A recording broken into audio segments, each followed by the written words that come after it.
The volcano called Iceland is still spewing ash, but less. The cloud is reported just a mile or so high.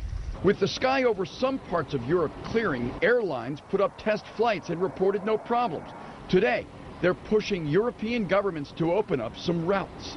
If this ash is too thick to fly, then we're not going to fly. However, we need to determine and measure if it is too thick to fly. But an F-16 fighter was damaged by ash. You just can't be taking a few test flights and say everything is fine. But the White House says tens of thousands of Americans are stranded in Britain. We're seeking every opportunity to help facilitate a solution to this. This was Newark Airport, Europeans stranded, day 5.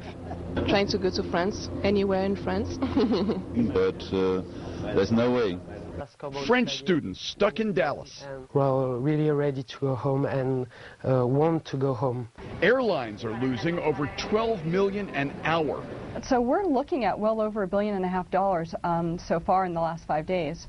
Flower pickers in Kenya are laid off. No way to fly their roses to Europe.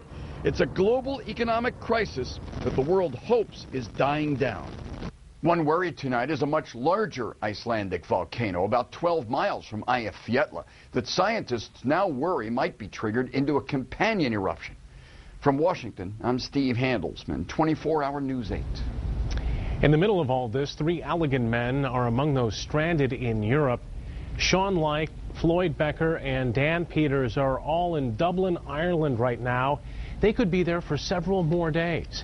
The group flew in last Thursday. It was supposed to be a short getaway to celebrate one of their 30th birthdays. They were supposed to fly out today, but their flight got canceled this morning. And now, due to the backlog from days of other canceled flights, the airline is telling them that the soonest they might be able to get home is not until next Sunday. Now, we spoke with Like today on 24-Hour News 8 at noon.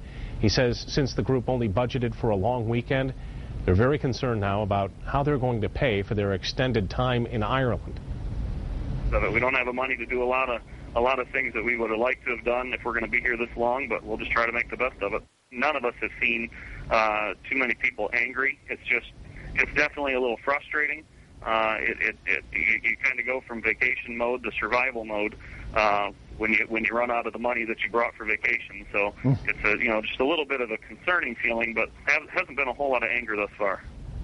We were attempting to connect with Sean live on this program tonight. We couldn't make that connection, and we apologize for that. The group says the airlines have been very friendly with this situation, but they're not offering any compensation. They also say their employer back at home has been very understanding. That always helps. I was thinking about that. Those guys were due back. They were probably planning on being at work today. Yeah. So it could be another week or 2, or who knows. Yeah, you're thinking they've got families back here, maybe pets in the kennel. It's Where a do mess. you come up with the money to stay in a hotel for another week and the food and everything? I feel for those guys. Could be a hostel.